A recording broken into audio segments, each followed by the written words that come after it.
بمقتل الإمام الحسين رضي الله عنه، لكنها ثارات ترفع لأجل أن ينشر ما ينشر من تعظيم الأشخاص، ولأجل أن ترفع المشاهد على القبور، ولأجل أن يغير دين الإسلام.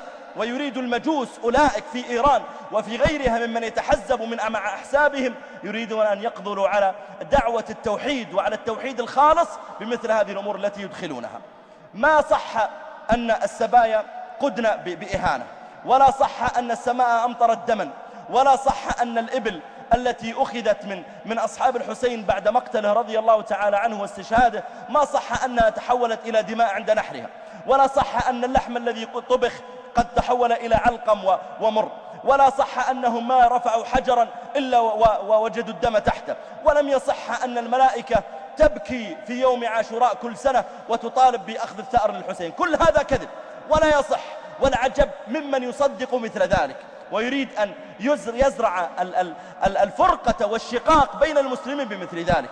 والنبي عليه الصلاة والسلام يقول فيما رواه مسلم: ليس منا من لطم الخدود وشق الجيوب.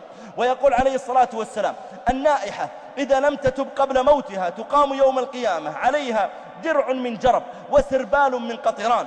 فلا يجوز النياحة ولا التطبير ولا اللطم على الحسين رضي الله عنه ولا على غيره.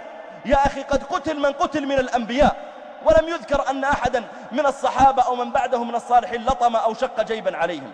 قتل علي رضي الله تعالى عنه وهو خير من الإمام الحسين، ومع ذلك قتل في المسجد في فجر يوم جمعة في 17 من رمضان، ومع ذلك لم يلطم أحد عليه خدا ولم يشق جيبا.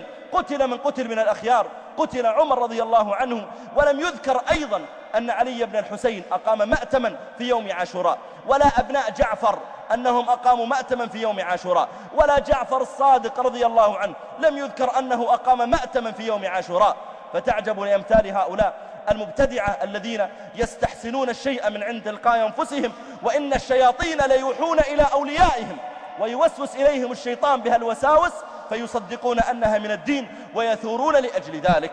نحن نبكي على الإمام الحسين وندعو على من قتله، ونسأل الله أن يرفعه وأن يجعله في عليين، ونحتسب عند الله تعالى أن يجعله شهيدا كما نحتسب ذلك في أبيه ونحتسبه في عمر ونحتسبه في غيرهم.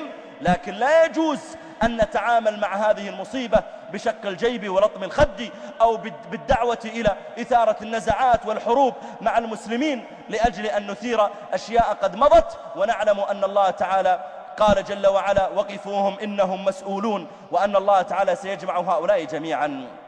هذا أيها الأفاضل حقيقة ما وقع للحسين رضي الله تعالى عنه، وهو المنهج الشرعي في التعامل مع هذه القضية أو مع المصائب جميعا.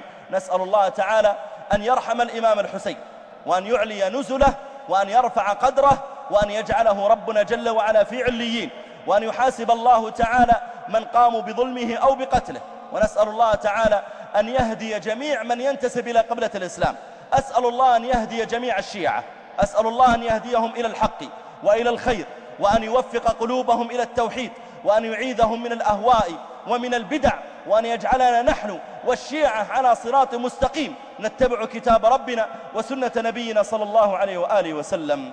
اللهم ربنا آتنا في الدنيا حسنة وفي الآخرة حسنة وقنا عذاب النار. اللهم صل على محمد وعلى آل محمد كما صليت على إبراهيم وعلى آل إبراهيم، وبارك على محمد وعلى آل محمد كما باركت على إبراهيم وعلى آل إبراهيم إنك حميد مجيد. سبحان ربك رب العزة عما يصفون، سلام على المرسلين، الحمد لله رب العالمين.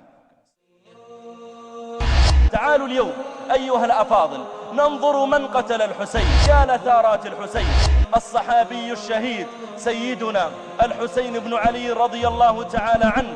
يا لثارات الحسين، أنتم أحفاد من قتله. تعالوا اليوم نقف على القصة باختصار. كيف خرج الحسين رضي الله تعالى عنه؟ ما هي قصة استشهاده؟ ما هو حكم خروجه عليه السلام؟ كيف كان ما بعد مقتله رضي الله تعالى عنه؟ كيف كانت الحوادث بعد ذلك؟ يا لثارات الحسين. فأخرج الكتب، قال يا ابن عمر انظر هذه الكتب قد جاءتني ناس بايعوني، وهذا المسلم بن عقيل قد أرسل إلي تأكد منهم. قال لا تخرج، ابقى ها هنا، هؤلاء يغدرون بك. فلم يرضى. يا لثارات الحسين. قال لأصحابه ما هذه الأرض؟ قالوا هذه كربلاء. فقال كرب وبلاء.